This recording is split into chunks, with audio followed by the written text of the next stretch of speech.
भाजपला का हवं नाशिकचं पालकमंत्रीपद?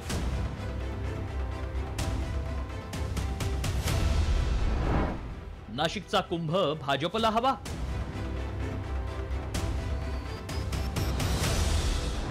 पालकमंत्री पदावरून महायुतीत रस्सीखेच. पालकमंत्री पदावरून महायुतीतील नाराजी समोर येताना दिसतीये.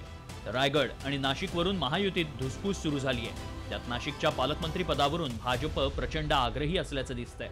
येणाऱ्या स्थानिक स्वराज्य संस्था आणि 2027च्या कुंभमेळ्याच्या दृष्टीनं भाजपसाठी नाशिकचं पालकमंत्री पद महत्त्वाचं असल्यानं भाजप अडून बसल्याची माहिती आहे. भाजपसाठी नाशिकचं पालकमंत्री पद इतकं का महत्त्वाचं आहे पाहूया. 5 आमदार असतानाही जिल्ह्यात भाजपचा मंत्री नसल्याची उणीव. 2027 मध्ये नाशिक आणि त्र्यंबकेश्वरमध्ये सिंहस्थ कुंभमेळा.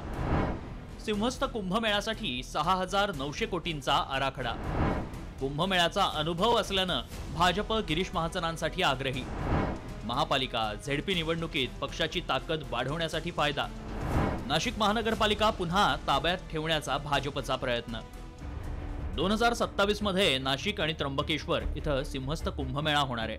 मुख्यमंत्री फडणवीस आणि पालकमंत्री पदाच्या रूपानं आपला विश्वासू मोहरा मैदानात उतरवला. महायुती सरकारपुढे केवळ 2 वर्षांनी होणारा सिंहस्थ कुंभमेळा यशस्वी करण्याचं आव्हान आहे. कुंभमेळ्यासाठी लागणाऱ्या निधीपासून साधू महंतांची मर्जी सांभाळण्याची कसरत मंत्री आणि शासकीय अधिकाऱ्यांना करावी लागते. 2015-16 मध्ये झालेल्या कुंभमेळ्यावेळी महाजन हेच नाशिकचे पालकमंत्री आणि फडणवीस हेच मुख्यमंत्री होते. आताही तीच जोडी आहे. यावरून महायुतीत मात्र रस्सीखेच सुरू आहे. नाशिकमध्ये कुंभ हा माननीय गिरीश महाजन साहेबांनी खूप छान पद्धतीने हाताळला होता. कुंभ समोर आहे म्हणून नाशिकचे पालकमंत्री गिरीश महाजनजी व्हावे ही भूमिका, यामध्ये कुठलीही वादविवादाची भूमिका नाही. राष्ट्रवादीलाही सुद्धा माझी विनंती आहे आणि एकनाथ शिंदेजींना विनंती आहे, अजितदादालाही आहे की हा वादविवादाचा विषय नाही. कार्यकर्त्यांना आणि आमदारांना विनंती आहे. कुंभमेळ्यामध्ये काय करतात मंत्री? ते काय ठेका घेतात काय? अधिकारी नेमलेले आमचे गेडाम साहेब आहेत, त्याच्यामध्ये कमिशनर, रेव्हेन्यू कमिशनर आहेत. ते अत्यंत हुशार आणि नावाजलेले अधिकारी आहेत. त्यामुळे तशा प्रकारचा काही प्रकार होणार नाही, होतही नाही. नाशिक जिल्हा मोठा आहे. प्रत्येकाला असं वाटतं की तो जिल्हा आपल्याकडे राहिला तर आपला राजकीय फायदा होईल. पण एक गोष्ट मात्र खरी आहे की जिल्ह्याचा लोकल माणूस जर असला तर त्या ठिकाणी कार्यकर्त्यांच्या ओळखी पाळखी, पक्षाचे पदाधिकारी, जिल्ह्यातले प्रश्न हे सुटण्यासाठी किंवा समजण्यासाठी जरा सोपं होतं.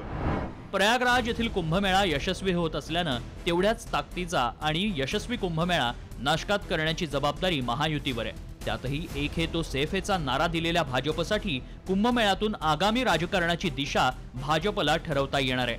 त्या दृष्टीनं सगळी सूत्र आपल्याच हाती ठेवण्यासाठी भाजप नाशिकच्या पालकमंत्री पदावर अडून आहे. ब्युरो रिपोर्ट, साम टीव्ही.